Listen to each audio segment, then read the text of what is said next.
Okay, are we on? Yeah. Okay. It says live.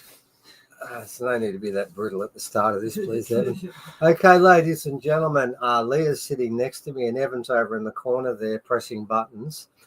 And we've decided we're going to make a comment about the recent release of information about what's underneath the pyramid.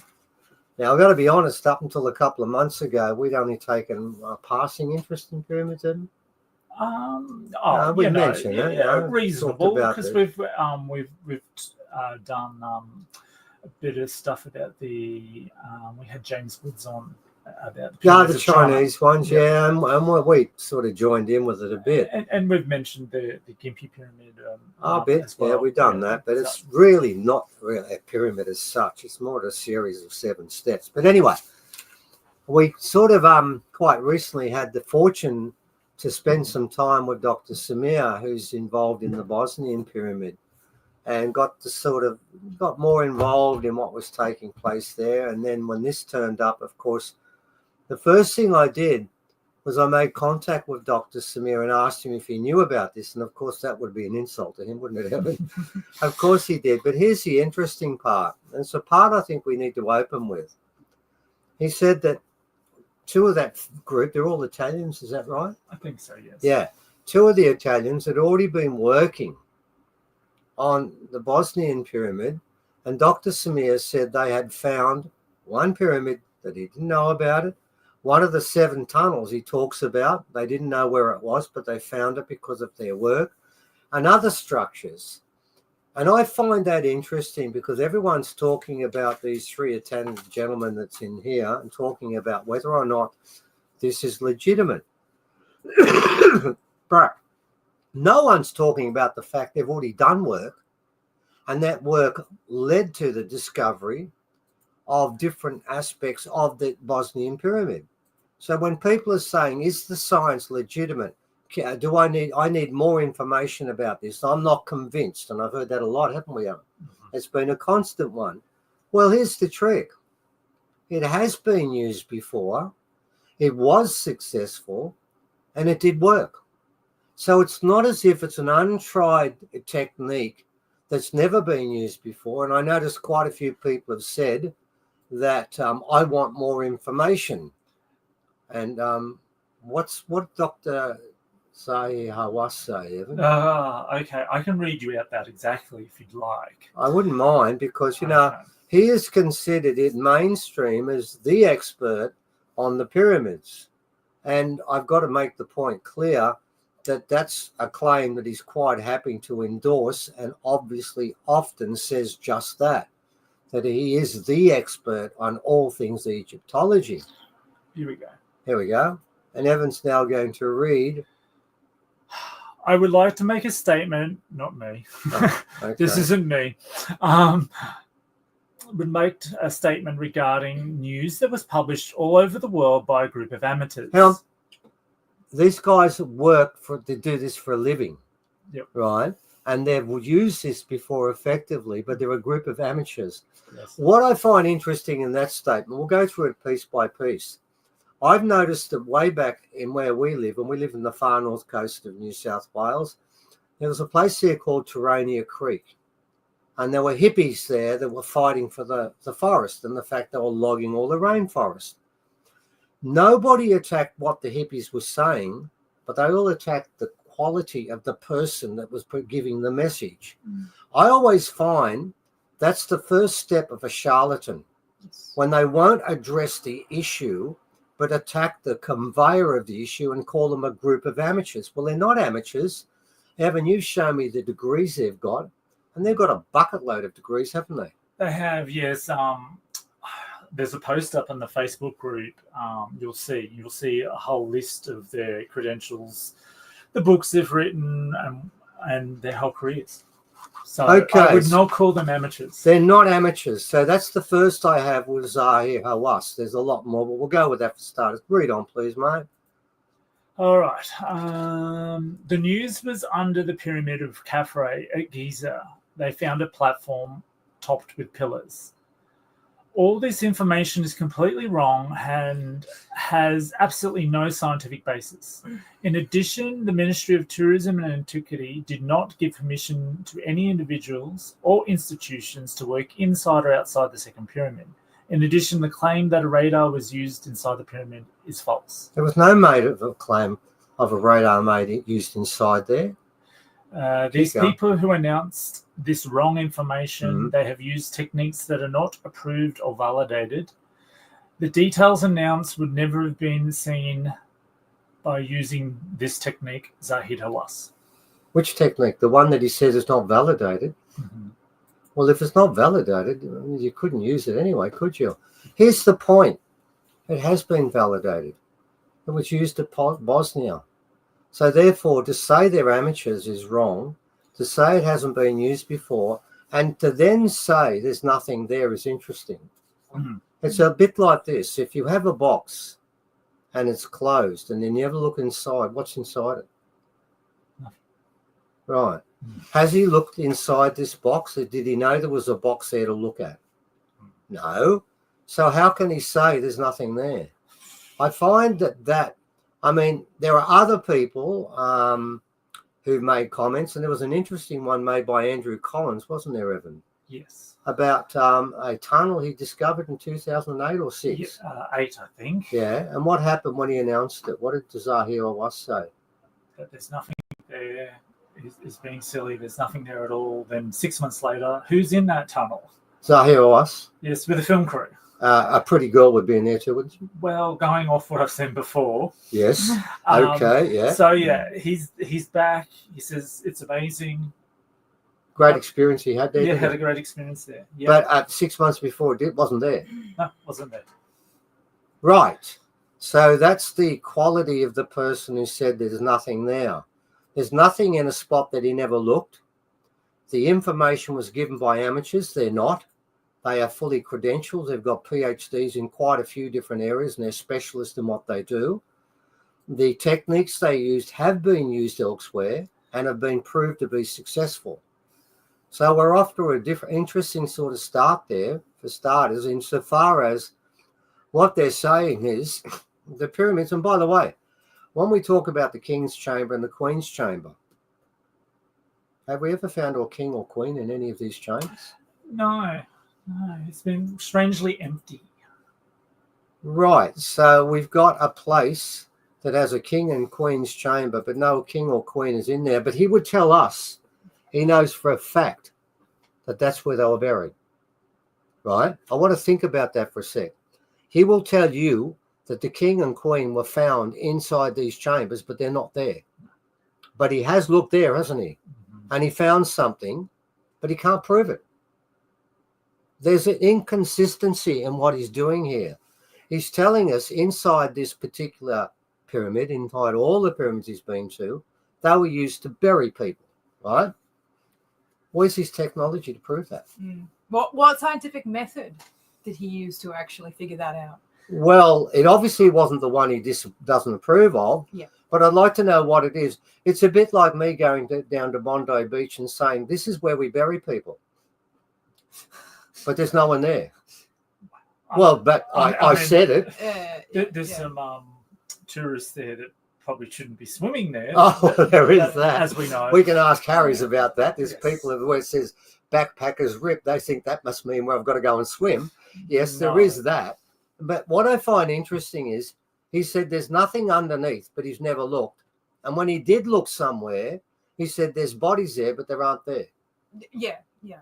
I would somehow think that it's very dangerous for him to make a statement and call the people who've done it amateurs. I think that's insulting. Yeah. They're not amateurs. And then to say that the work isn't validated when it was validated in the Bosnian pyramid is also insulting. And then to claim that the technology, they didn't get permission. Would they have been given permission if they'd asked for it? No. They wouldn't have, because they would have been trying to prove something that Zahir Hawass knows isn't true. So out of that, what we've got is one story. But if we can go back a bit in time, and this is where it gets interesting, because if Zahir Hawass hears what you've got to say, Leah, He'll be outraged. Well, I just want to add. Come into the frame. This is strange. That's better. There we go. Yeah, I just want to add that generally, if he's outraged, then I get interested that it might be legitimate. Like, I know that's not a scientific principle, but it makes me go, oh, there might be something in this now. But that is a scientific principle, because I'll look at the two examples we know beforehand. First of all, Andrew Collins says there's a tunnel there, and he said there's not one there. That's ridiculous. You're stupid. You're wrong. Then 6 months later, there is a tunnel. Then the second time round, he says this is a king's chamber, and this is where the king's buried, but the king's never been found there. And that's the queen's chamber, but there's no queen that's ever been found there. So he is being consistent. Yep. Okay. Now he says there's nothing underneath the pyramid, but he's never looked there before. Right. So what he says is the people who did it are amateurs, but they're not. And that the technology they're using is not proven to work. But it has been proven to work, because how did, and Dr. Samir has written back and told me this, they didn't know where that tunnel was until these guys did the technology they did. And then he went to the spot that was marked out with an X, dug in there, and lo and behold, guess what happened? Yep. They found a tunnel. So now, but that tunnel wasn't there until he looked, was it? He didn't know it was there. Now, what he could have done is what Zahir did and said, well, that's ridiculous. I know how many tunnels are there and there's no more. But he went one step further. He acted like a, what's the word for it? A scientist. When you have new information. Oh, that thing, yes. Yeah, that thing. A scientist is supposed to be open for new information to add to a paradigm or to some sort of theory he's got before, but is open to it. And if someone has a machine that works, and it's done by people with degrees, which they do have a bucket load of degrees, more than all of us put together, multiplied by 10. It'd take me about 10 minutes to read out. I know, I've seen it. It's a ridiculous list. Very impressive, actually. Yeah. You can't call them amateurs and say because they're amateurs, it's wrong. That doesn't work. Who found Troy? An amateur, didn't they? An amateur archaeologist. When everyone said it never existed. Yeah. They all said never existed. And some amateur in the late 1800s went to a spot where we figured out, I read all this stuff from Homer and stuff like that. I'll go here and dig, and there he was. Yeah. He was an amateur. So I've got to make the point that if you are an amateur, oh, hang on, according to Wikipedia, isn't that what we are? Yeah, right, okay. Right. It doesn't mean because you're an amateur, you can't make a discovery. And in the case of Zahir, the couple of times the discoveries have been made, he's been the first one to look the other way. Yeah. Didn't look at the tunnel, did he? No. But he did look and say, look, inside this chamber where there's nothing, that's where we bury people. Well, that doesn't make sense either. Now he's saying that these people are amateurs, which they aren't, and they're using an untried method. It's been tried before, and there's nothing there, and I refuse to look. Well, he's consistent, isn't he? Yeah. He's also wrong.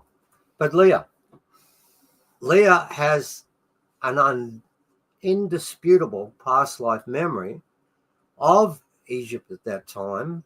And before we started, I did ask Leah, and I also asked her off-world guide Mesref, are these people correct? And your answer was? Yeah. Right. Well, there was a bit more to it than that, because I do hope you're going to give us more than one word there, Leah. Would you like to explain what was known when in one of your past lives you were in that area, and they knew more about the pyramids than we do today? Okay. So in my past life recollections as Dalton Brahe, I had, this was when I was an Atlantean woman, and we were regularly going to that area of the world.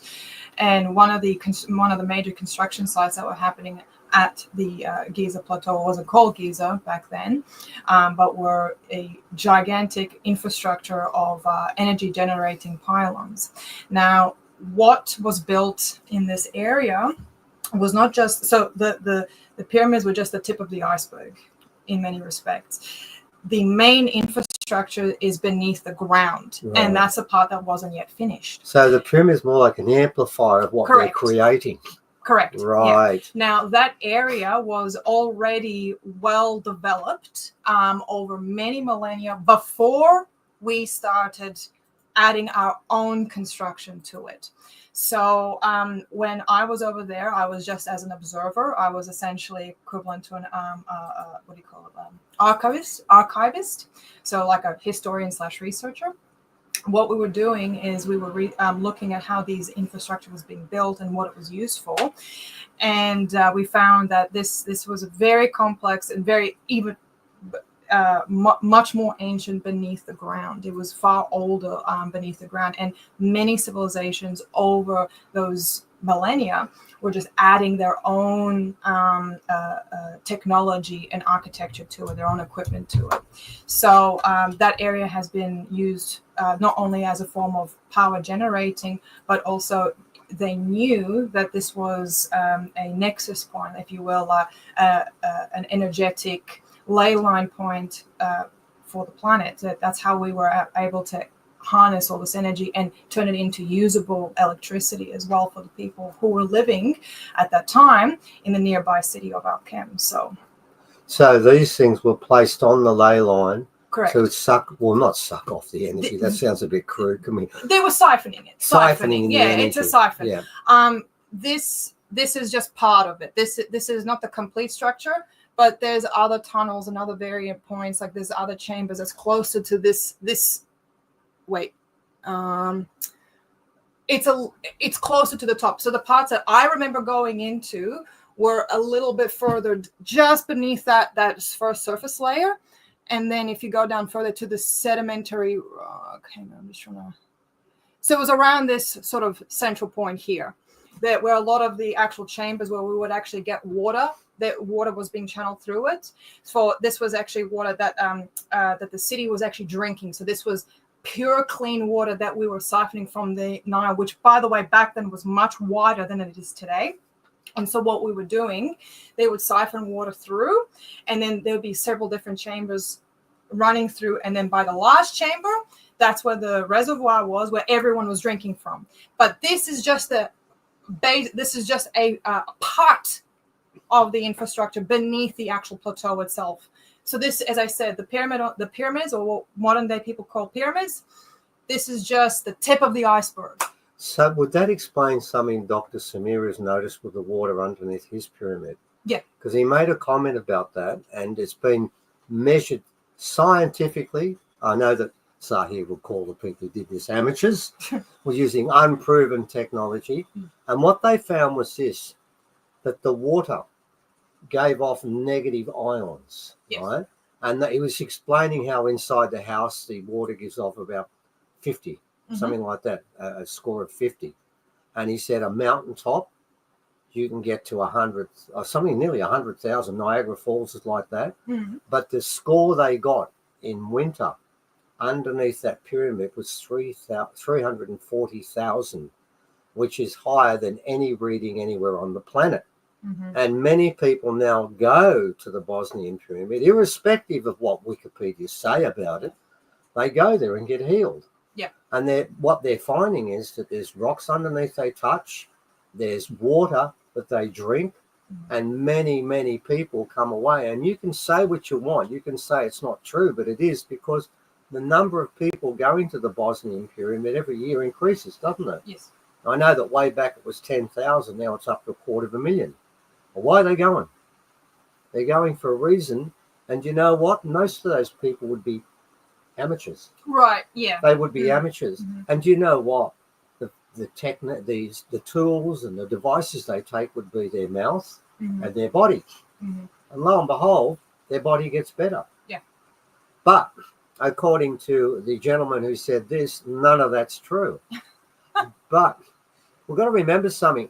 The most convincing piece of evidence I've seen for this was when I was first sent a video of a scientist whose name I don't even know. It wasn't Graham Hancock, Michael Tellinger, or any of the mob that we know. And it was a mainstream scientist, and he said something I thought was quite, I think, revealing. He said, I've been spending 1 hour waiting, trying to summon together. Hang on, we've got a little bit of a torrential downpour in a place, which is normal. Okay, so Evan's just going to take this sound away. He said he spent 1 hour trying to summon together a series of words that could explain what he had seen. And all he kept saying was, if this is correct, it changes the whole history of this planet. Mm-hmm. And what he said very simply was that we had technology then that exceeds what we have today. Well, lo and behold, ladies and gentlemen, that's exactly what the Hopi have said, all the indigenous people on the planet have said, and is shown with Göbekli Tepe. All those different discoveries of today are of structures that have powers that we are even just touching. The only person who's ever come close to getting to where the pyramid was working on would have to be Nikola Tesla, wouldn't it? Mm-hmm. Tesla was trying to find a way to harness the unlimited amount of energy that's on this planet, which is what these pyramids were doing and what the structures underneath were doing. Mm-hmm. Yeah. So now we're finding out, because there's always been these stories about the fact that the pyramid is creating energy, but it's not really creating it. It's receiving what these objects are doing and amplifying it, Yes. isn't it? Yes. It's an amplification. It's an amplification, but it's not a generator as such. That's what sits underneath the damn thing. Yeah. And now that makes a lot more sense.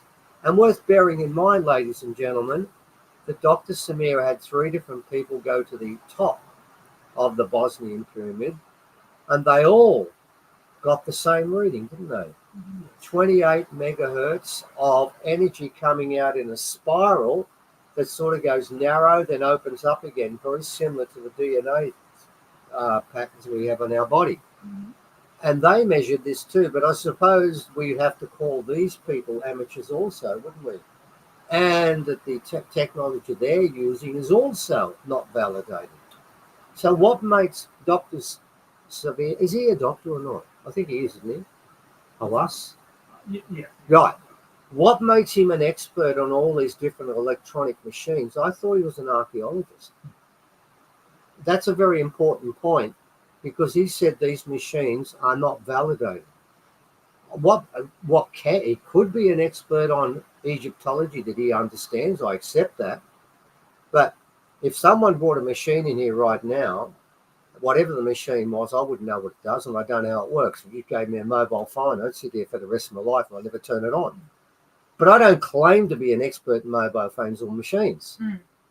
I do claim to be a bit an expert on history and maybe some original stories and particularly some artifacts, but that's all. What makes him an expert on the machinery the Italians used? And when it comes to that, all the different machines that were used on Dr. Samir's pyramid, they're all machines. It's a bit like Monty Python. They made noises and they went bip, didn't they, Evan? Same thing. So really, ladies and gentlemen, we hear from the supposed expert who said they're amateurs. They're not. That it's not validated. It is. And there's nothing there, but he's never looked. Well, I would think at the moment I'd take more notice of what the Italians have got to say, because they do have a machine. I've been putting links up all the way through. So one was an explanation on the SAR technology. The current one is the actual 4-hour conference, the press conference, which is in Italian at the moment. You can fiddle with your plugins and you can get it converted into English, but I know an English version's coming out very soon. But I'm sure the English version the machine does is going to be full of things. We've had a lot of problems with that before. But ladies and gentlemen, what we do need to understand is the 3 people involved in this have more degrees than there are days in a month. And they're using machinery as the top end, high order machinery, and they're looking with their eyes open. And if you put those 3 things together, they're going to make discoveries, and they have. So I would think that this might be the beginning of the rewriting of our history. And the real story is that we've done this before many times, and we've gone up and down. As Meserev said, we've walked into cities and out of cities, into caves, back out to cities, and we're going to do it again. A few more times. A few more times. Yeah, right. Don't worry. Well, ladies and gentlemen, one of those times in the past when we did this, the technology they had, that we had, is far more advanced than the filthy technology we have of today. Remember, they were using pyramids and they weren't pumping petrol into it, were they? They were just putting it into the ground, and the ground itself was powering them. Well, I remember someone, again, I don't recall exactly who said this, but there was someone I knew he was some kind of expert in some historical field, or maybe even archaeology. I don't remember who it was, but someone said that ancient civilizations couldn't have been superior or advanced in technology because they didn't invent plastic. It's really smart. All praise to DuPont. Right. We didn't invent plastic. Polymers apparently are the hallmarks of a great civilization. Don't you know? Forever chemicals. And we've all got them. Every human that's born now has 103 different chemicals in 123 chemicals they never had before. We can thank Mr. DuPont for that. Yeah. Do you know what? We could have had, instead of plastic from DuPont, we could have had cannabis. It was plastic. And that's why they actually vilified it and made those stories about it, made it illegal, because it was competing against DuPont. DuPont wanted to use petrol for plastics. Another group were using cannabis for plastics, and it was more effective and it lasts longer. So yes, the mob in the past did not invent plastics. That's a very valid point. Almost as if they knew. That it was so dangerous, it was best to be left alone. And almost as if we didn't know, because we blindly accept it and still do to this day. So yes, we do have some interesting technology that's always filthy. Whereas, it's never 100%. No, but obviously in the past, and what Tesla was trying to find was a way to get energy that was non-polluting, and there's nothing better than that. But as Mr. Hawass has said, there's nothing there. Even though I've never looked, and I don't even know there's a box there, I know that when they get there, there'll be nothing there. Do you remember what Klaus Donner said about Egypt? What? He said about 95% of it's still up underneath the sand. Did he? Yeah.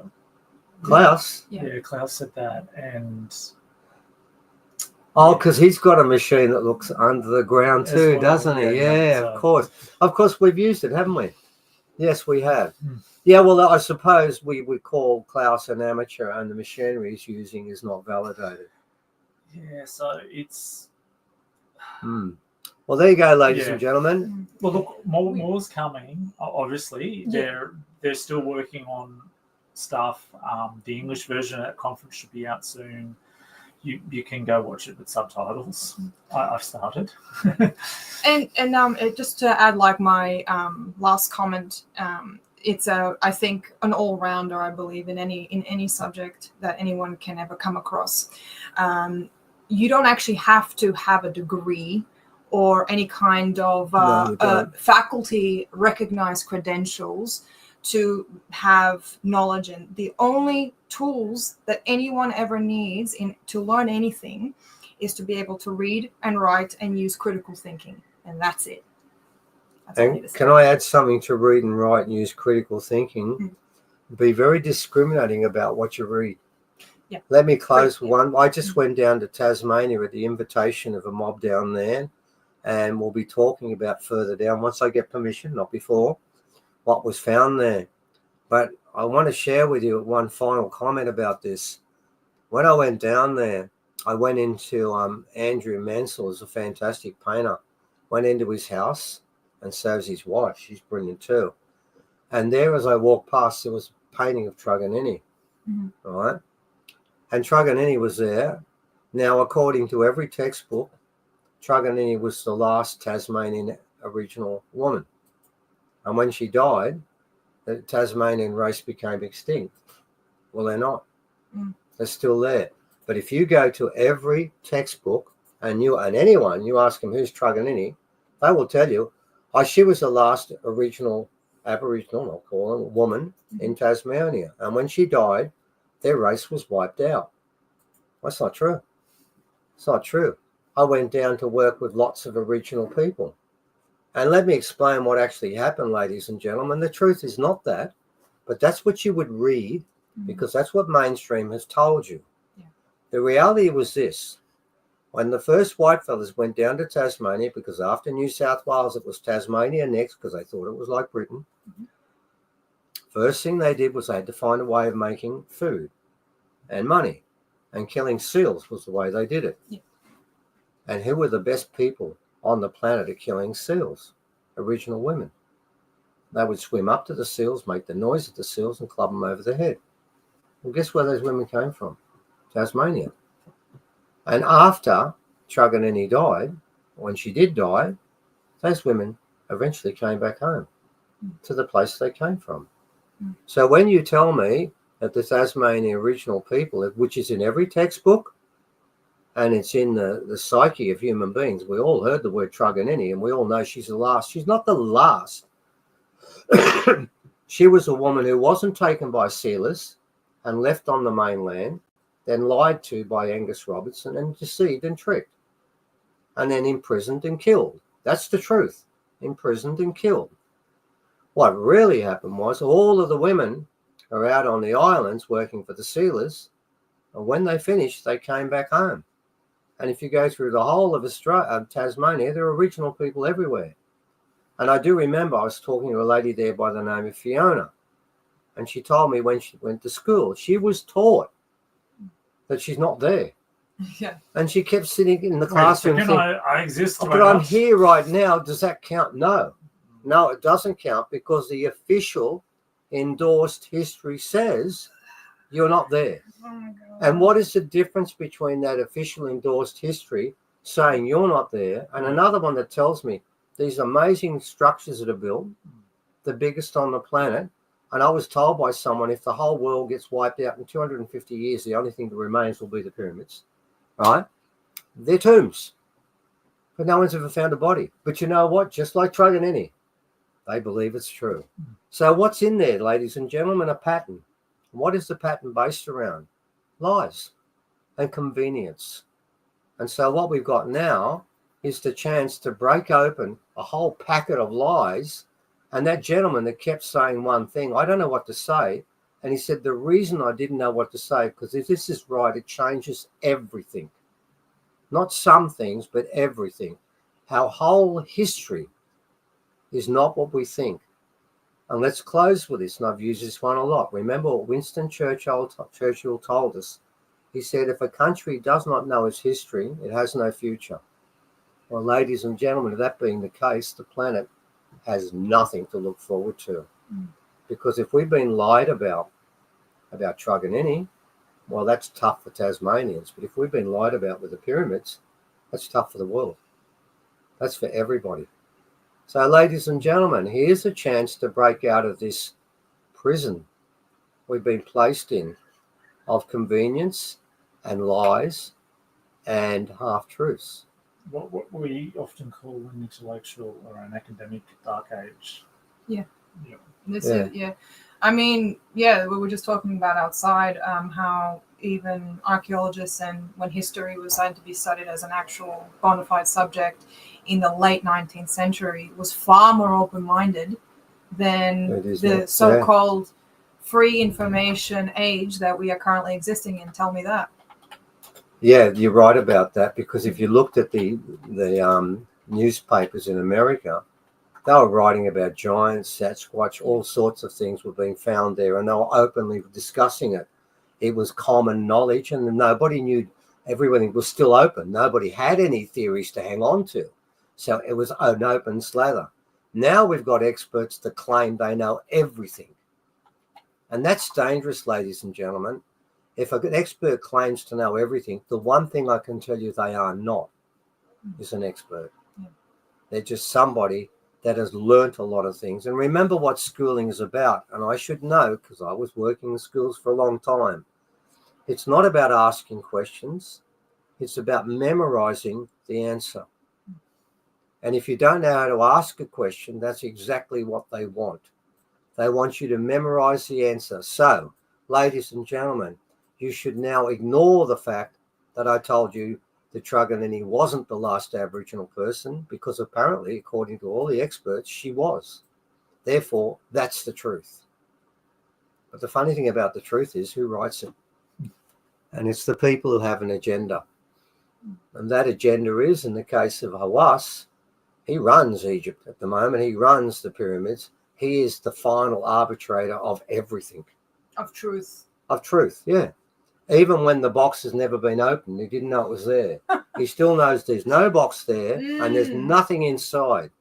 And therefore, what I will now do is Schrodinger's Hawass, like the Hawasses, like a Schrodinger's cat, but it's a Schrodinger's Hawass? Is that what it is? Yeah, it is. Is this we've evolved into this? Yeah. I want to go back to being a fish. This is silly. Well. So, ladies and gentlemen, look around, and when you hear more information, remember, these people are not amateurs. And they're using technology that's been used elsewhere and been proved to be effective. And I've heard will be free for all of us to use with the right software. I've heard that. They don't own it. No. And they don't want to own it. Their goal is to share information with the whole world. That's it. Oh, gee, that's a bit radical. Good luck, guys. I hope you get there, because a few of us have been trying for a while and it's not working out well for us. But this time round, they picked on their weak point, didn't they? They picked on the thing that everybody knows. The one place in the whole world every human being knows about the pyramids. They don't know they're in Australia or Antarctica. They probably don't even know there's hundreds in China at the moment. Oh, my God, yeah. Yeah, they don't. But they do know that there's 3 that are on near Cairo, don't they? And they know those 3 because they know they've been told all about these tombs. But they're not tombs.